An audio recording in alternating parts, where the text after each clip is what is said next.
Welcome back to the deep dive. We're here again to cut through all that information noise and hopefully give you one of those aha moments. Definitely. Because let's face it, we're all looking for quicker ways to get our heads around complex stuff, right? Whether it's new tech or some scientific breakthrough. Absolutely. And today we've got something I think is genuinely transformative.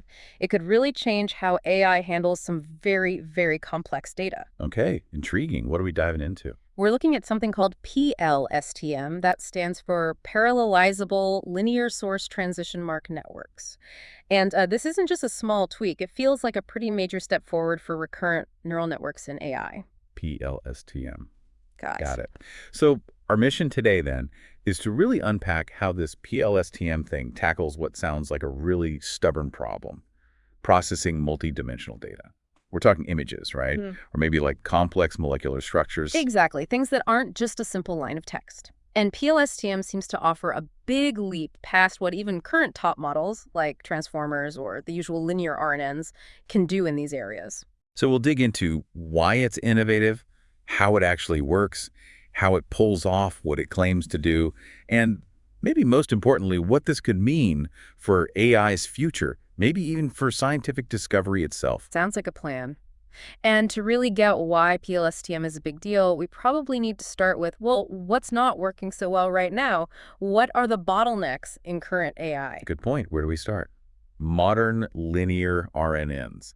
Things like Mamba, xLSTM. Yeah. You know they're pretty good with sequences. Yeah, they're very powerful for sequence modeling. They're great for efficient inference. You can train them in parallel across the sequence.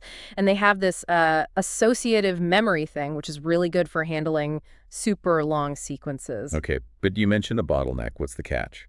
The catch, and it's a fundamental one, is that they're built for sequences, one dimension. So if you want to feed them something multi-dimensional, like a picture. You've got to flatten it somehow. Let's read it line by line. Exactly. You're forced to process it in some predefined order, like a scan line. Think of an old TV screen drawing the picture line by line. You're imposing an artificial one-dimensional path onto something that isn't one-dimensional. Ah, I see. And I bet that causes problems. You'd miss connections between things that are close spatially but far apart on your scan line, right? Precisely. It struggles with both those short-range spatial connections and long-distance relationships that just don't happen to fall on that specific path. It also leads to this thing called the credit assignment problem. Meaning it's hard to tell which input pixel caused some specific output feature. Yeah, exactly. Which input gets the credit or blame. Plus, you still run into those classic RNN issues, vanishing or exploding activations and gradients. Makes learning long-range stuff really tough. Even if you try tricks like scanning different ways in different layers, like scan top to bottom, then left to right. It helps a bit, but it doesn't fully solve the problem, especially for relationships that run diagonally across the data. You're still kind of stuck in that sequential mindset. Okay, so linear RNNs are sequence-bound. What about models actually built for multidimensional stuff? I think I've heard of multidimensional RNNs, MDRNNs, like tree LSTMs or grid LSTMs. Yeah, those exist. DAG-LSTM, tree LSTM, grid LSTM. They do handle these higher dimensional structures inherently. So structurally, they seem like the right idea. But There's always a but. the but is parallelization. They are mostly designed when sequential processing, even within that structure, was more the norm. So running them efficiently on modern GPUs, which thrive on parallelism, is really difficult. So they understand the structure but are slow. Pretty much. And another critical point. They often lack those advanced associative memory components that make the modern linear RNNs so powerful for long sequences. It's like they're missing a key piece of the modern RNN toolkit. So it's like you have speed and memory, but only for lines, or structure understanding, but it's slow and maybe less powerful memory-wise. That's a good way to put it. Yeah. And people have tried to bridge this. You mentioned Vision Mamba, Vision-LSTM. They tried applying linear RNNs to Vision, but they still use those predefined scan orders, right? Exactly. Still relying on forcing that sequence. And even the newer Mamba extensions, like 2D Mamba or Mamba 2D, they have limitations too. Some only do what pLSTM calls a diffusive mode. Others are limited to just certain directions like diagonals. They don't offer the full flexibility. Okay, so that sets the stage perfectly for pLSTM. It sounds like it's trying to get the best of both worlds, handle multidimensional structure, and be fast and parallelizable. That's precisely the goal. pLSTM is this novel recurrent architecture designed explicitly to extend the idea of multidimensional RNNs into the linear RNN space. The core idea is to handle multidimensional data by operating on something called the line graph of a general directed acyclic graph, a DAG. Okay, DAGs, directed acyclic graphs. Graphs where connections have direction and there are no loops. Makes sense for representing dependencies. But you said line graph and operating on that, and something about rethinking the core structure. Yes, this is where it gets really different conceptually. Think about a standard LSTM or RNN. Where does the memory, the cell state, live? In the node, right? Each processing unit holds its own state. Typically, yes. But pLSTM flips that. It reimagines the cell state, the memory, as residing on the edges, on the connections between the nodes in the DAG. Whoa, okay, so the memory isn't at the stops, it's on the roads between them. That's a great analogy. Inputs and outputs, the hidden states, they still happen at the nodes, the stops. But the core recurrent state, the memory of the flow, is associated with the edge, the road itself. Why do that? What does that enable? It enables information to be propagated in a guided, directional way along the edges within these complex structures. You're not just updating a node based on its neighbors, you're explicitly modeling the flow along a specific connection. That feels much more natural for things like images or graphs where relationships have direction and structure. So how does it control this flow? LSTMs have input, forget, output gates. Does pLSTM have equivalents? You mentioned source, transition, mark. Exactly. It translates those familiar LSTM gate concepts to fit this edge-centric view. The source S gate is like the input gate. It controls how much external input coming in at a node gets fed into the state of an outgoing edge. It's how new info gets onto the road. Okay, makes sense. Then the transition T gate. That sounds like the forget gate. It serves a similar purpose, yeah. It modifies the state coming in from different edges before they get combined to form the state of the current edge. It acts on edge-to-edge connections, controlling how memory flows from one path segment to the next. It's crucial for stability and managing the information flow. And the mark M gate must be like the output gate. Right. It takes the state from incoming edges and decides how much of that state contributes to the final output or hidden state at the node. It acts on edge-to-node combinations. And there's one more piece, a direct D term. A shortcut. Basically, yeah, a skip connection. It allows input at a node to directly influence the output at that same node, bypassing some of the edge-based recurrence. Just adds a bit more flexibility. So this whole STM structure, operating on edge states within a DAG, that's how it processes multidimensional data without forcing a sequence. It follows the graph's own structure. That's the core idea. It respects the inherent relationships in the data. But wait, you mentioned parallelization earlier being the Achilles heel of the older MDRNNs. If pLSTM is operating on potentially complex DAGs, how does it avoid getting bogged down? Especially if paths can branch out like crazy. Ah, yes, the parallelization challenge. You're right, naively trying to compute the influence along every possible path in a complex DAG, particularly a grid, is computationally impossible. The number of paths grows exponentially with length. So you can't just sum up all the paths. What's the trick? The trick is something called hierarchical parallelization. It's a kind of divide and conquer strategy. Instead of tracking individual paths, it cleverly merges these source transition, and transition mark interactions into bigger, higher order objects. So it groups computations together. Exactly. These higher order objects efficiently represent the combined effect of many paths covering larger chunks of the graph. It avoids that exponential explosion. And this merging, can it be done efficiently on hardware? Yes. And this is key. For regular structures like sequences, 1D grids, or images, 2D grids, this hierarchical merging can be implemented using standard, highly optimized matrix operations that GPUs love. Things like einsum, concatenations, padding. And that makes it fast. It makes it incredibly fast. It achieves logarithmic time complexity with respect to the sequence or grid size. That means it scales really well, making it practical for modern hardware and large data sets. Okay, parallelization solved. What about the other classic RNN problem? Vanishing or exploiting states. Does processing on a DAG make that worse? It absolutely could.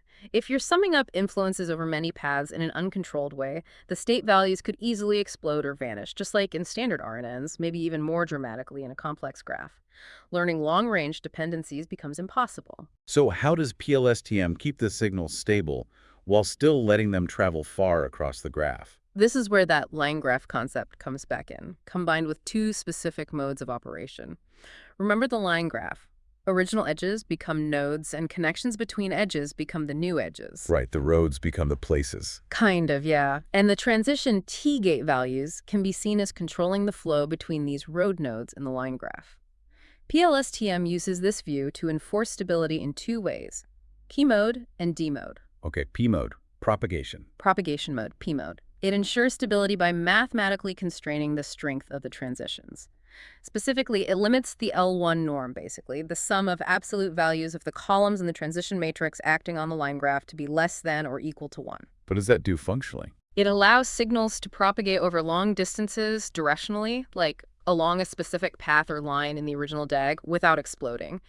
Even if the signal travels at maximum volume, norm equals 1, it still decays, but only gently, like a power law related to path length, which is way better than exponential decay.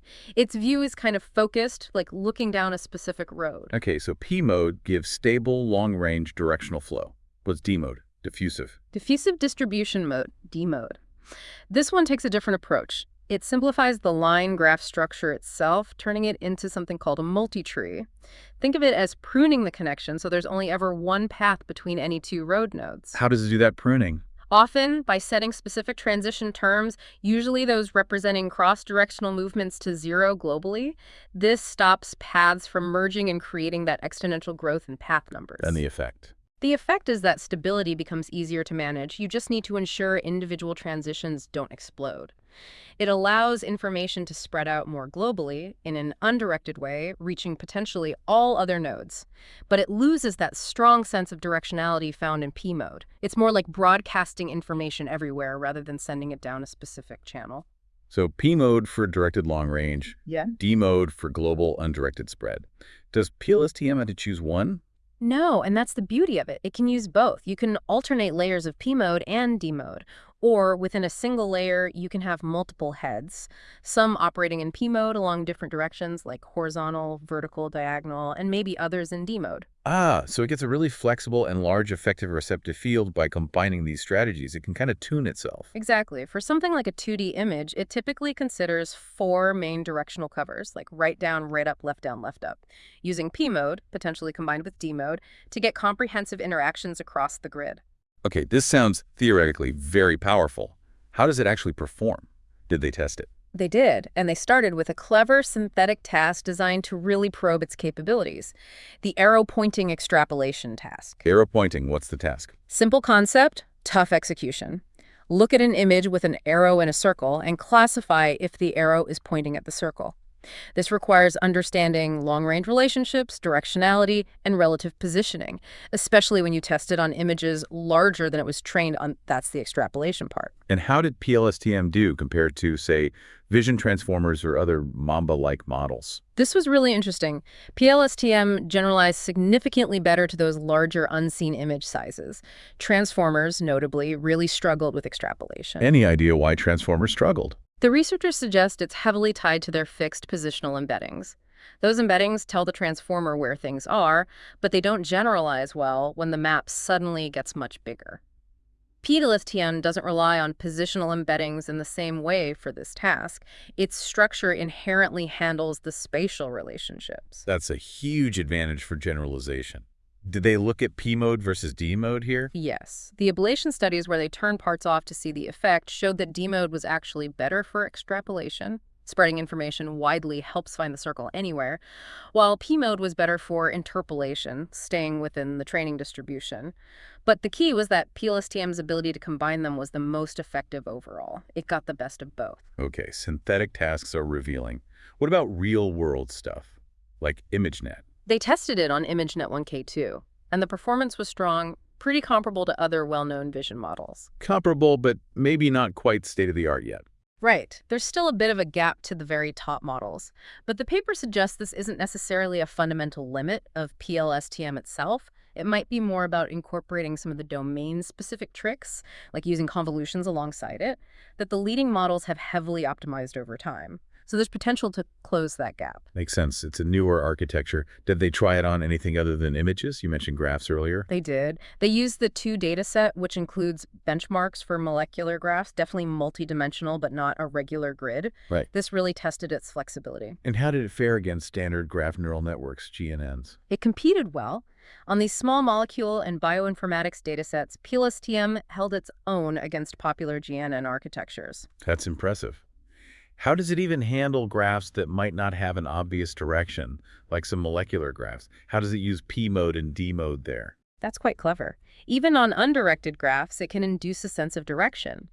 It does this by alternating P mode and D mode layers, and critically, it uses the actual features of the nodes and edges in the graph to compute the transition gate values for P mode, so the data itself guides the directional flow. Wow, okay. So it can kind of learn the important directions from the graph's own properties. That's very flexible. So looking ahead, what are the next steps or current limitations? Well, as we mentioned, there's still that performance gap on some benchmarks compared to highly specialized models. Those models have had years of fine-tuning and incorporation of specific inductive biases like convolution. And the arrow task, while cool, maybe doesn't capture all types of long-range interaction. Possibly. It tests long-range propagation well, but maybe in a somewhat constrained way. The field could probably benefit from more diverse and challenging benchmarks, specifically for multidimensional long-range reasoning.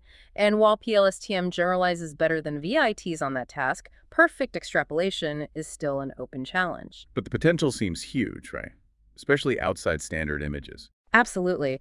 The real promise of pLSTM lies in its flexibility with complex, rich, multidimensional data.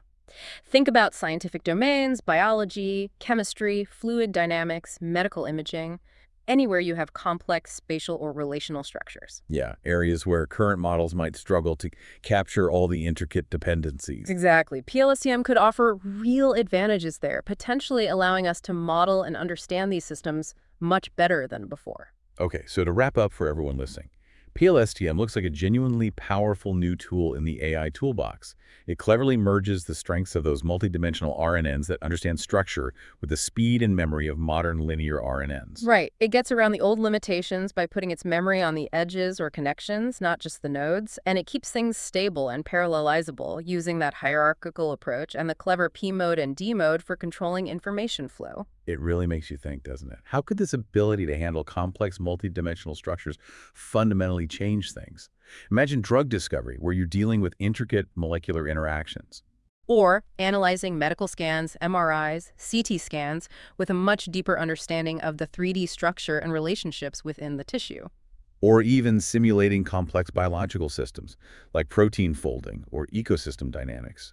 What kinds of new insights or discoveries might pLSTM unlock by letting us finally see the patterns hidden deep within that multidimensional complexity? It opens up some really exciting possibilities for science and engineering. It feels like a tool that could help us tackle problems that were just too structurally complex for previous approaches. A fascinating glimpse into a potential future for AI, definitely one to keep an eye on.